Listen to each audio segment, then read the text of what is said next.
Paris অলিম্পিকে দেশের table tennis টিমের নৈহাটির ঐহিকা, তবুও আক্ষেপ পরিবারের। প্যারিস অলিম্পিকে দেশের টেবিল টেনিস টিমের হয়ে খেলতে গেছে নৈহাটির ঐহিকা মুখোপাধ্যায়। বিশ্বের 1 নম্বর মহিলা টেবিল টেনিস খেলোয়াড়কে হারিয়েও দেশের হয়ে অলিম্পিক সিঙ্গেলসে চান্স পায়নি তিনি। মহিলা টিমের হয়ে সিঙ্গেলসে খেলেছেন মনিকা বাত্রা ও সৃজা অকুলা। পদক জয়ের স্বপ্নে মেয়ে প্যারিস অলিম্পিকে গেলেও আক্ষেপ রয়ে গিয়েছে মুখার্জি পরিবারে। অবসরপ্রাপ্ত বিএসএফ কর্মী গৌতম মুখোপাধ্যায় বলেন, মেয়ে সিঙ্গেলসে খেলার সুযোগ না পেলেও আগামীকাল গ্রুপ টিমে খেলবে। তার আক্ষেপ, স্পন্সর পেলে হয়তো মেয়ে সিঙ্গেলসেও চান্স পেত। গৌতম বাবুর আরও আক্ষেপ, নৈহাটি পুরসভা কিংবা বর্তমান সাংসদের তরফে কোনো আর্থিক সহযোগিতা মেলেনি তাদের।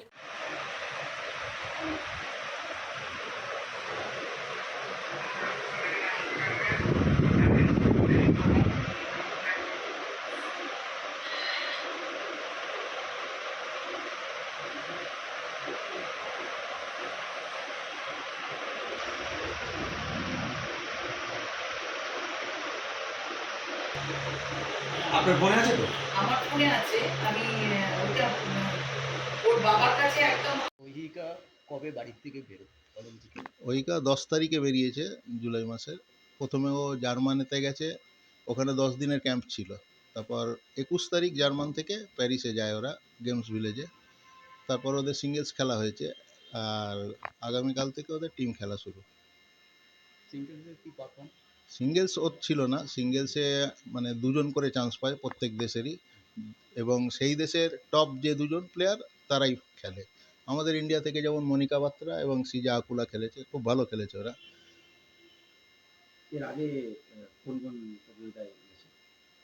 এর আগে তো ও প্রচুর টুর্নামেন্ট খেলেছে এমনি, আর ওর বেস্ট রেজাল্ট হচ্ছে আপনার 2019-এর কটকে কমনওয়েলথ চ্যাম্পিয়নশিপে গোল্ড, টিম এবং সিঙ্গেলস দুটোই গোল্ড পেয়েছিল।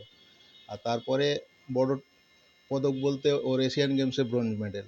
এটা মানে ওর দুটোই ও হিস্ট্রি ক্রিয়েট করেই করেছে, প্রথম ওই। এর আগে ইন্ডিয়ার কেউ পায়নি এই পদক। এই খেলায় প্রচুর তো খরচা, অনুদানটা কি করে পেয়েছে? অনুদান কোনো কিছু পাইনি, আমাদেরই সমস্ত নিজেদের অর্থ দিয়েই চলেছে।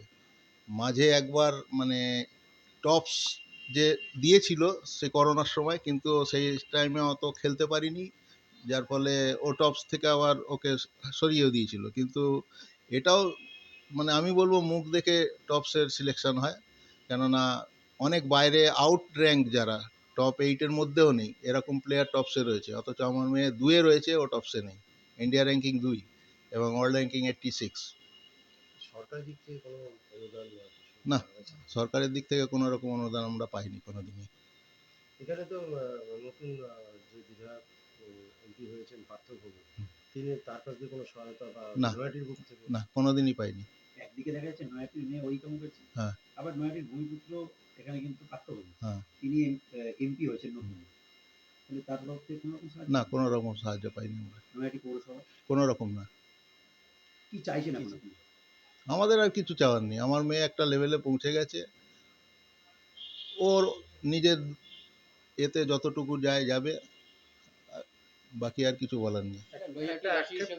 আক্ষেপ তো অবশ্যই আছে, যদি স্পন্সর পেতো ঠিকঠাক, মানে আমরা সাপোর্ট পেতাম ফিনান্সিয়াল, তাহলে হয়তো ও এই অলিম্পিকে সিঙ্গেলসও খেলতে পারতো।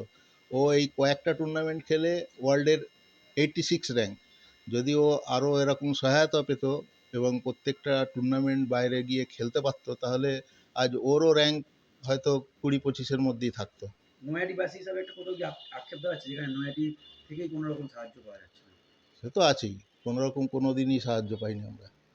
এত বিশাল খরচ এই প্রত- টেবিল টেনিসে, আপনি কীভাবে সামাল দিচ্ছেন? সামাল, ও একটা যাই হোক চাকরি পেয়ে গেছে রিজার্ভ ব্যাংকের, ওই ওর মাইনের পয়সা জমিয়ে জমিয়ে মাঝে মাঝে বাইরে টুর্নামেন্ট খেলে নিজের পয়সা দিয়ে। আর এই এশিয়ান গেমসে পদক পাওয়ার পর এখন ওজিকিউ বলে একটা সংস্থা ওকে স্পন্সর দিয়েছে, এটা একটা ভালো সাপোর্ট পেয়েছে। দেখা যাক এবার 2025 থেকে ও ওই সাপোর্টে কতটা এগোতে পারে। যেখানে বিভিন্ন রাজ্যে একজন খেলোয়াড়, সে কমনওয়েলথ বলুন, এশিয়াড বলুন, এবং যে ইন্টারন্যাশনাল লেভেলে একটা হচ্ছে র্যাঙ্ক করলে পরে বা ওখান থেকে হচ্ছে মেডেল নিয়ে আসতে পারে, সেই রাজ্য সরকার যেভাবে পাশে দাঁড়ায় সেখানে তো মানে পশ্চিমবঙ্গ সরকারের সেখানে তো হচ্ছে কোনো ভূমিকাই দেখা যায় না। না, আমাদের স্টেটে সেইভাবে এখনো পর্যন্ত দেখা যায়নি। হ্যাঁ, মেডেল পাওয়ার পর আমাদের মাননীয় মুখ্যমন্ত্রী এই ওকে করেছে, সংবর্ধনা দিয়েছেন। এবং সেই টাইমে মেয়ে ছিল না, আমি গিয়েছিলাম, আমি আর আমার মিসেস গিয়ে নিয়ে এসেছি। 5 লাখ টাকা দিয়েছিলেন। আপনার নাম? গৌতম মুখার্জি, আমি ওইকার বাবা।